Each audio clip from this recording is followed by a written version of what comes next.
বাংলাদেশে থেকে বাংলাদেশে ভারতের গোলামি আমরা মেনে নেব না। আগস্ট মাসের 5 তারিখ ছাত্র জনতা প্রমাণ করে দিয়েছে এই বাংলাদেশে ভারতীয় আধিপত্যবাদ চলবে না, চলবে না।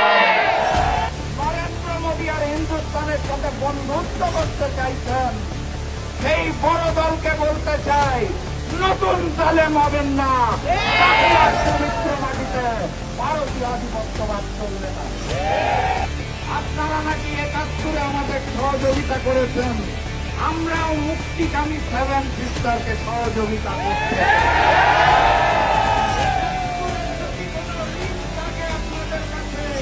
সেই ঋণ এবার পূরণ করতে চাই, 7 সিস্টারকে স্বাধীন করে। বাংলাদেশের মুক্তিকামী জনতাকে আপনারা রুখতে পারেন, ভারত থেকে আসা পুলি রুখতে পারেন না কেন? আপনাদের কাছে তথ্য থাকার পরেও আপনারা যদি হিন্দুস্তানি গোলামি করার জন্য প্রস্তুত থাকেন, তাহলে আপনাদের বিরুদ্ধে আরো একটি অভ্যুত্থান হবে ইনশাআল্লাহ। নারায়ে তাকবীর, নারায়ে তাকবীর।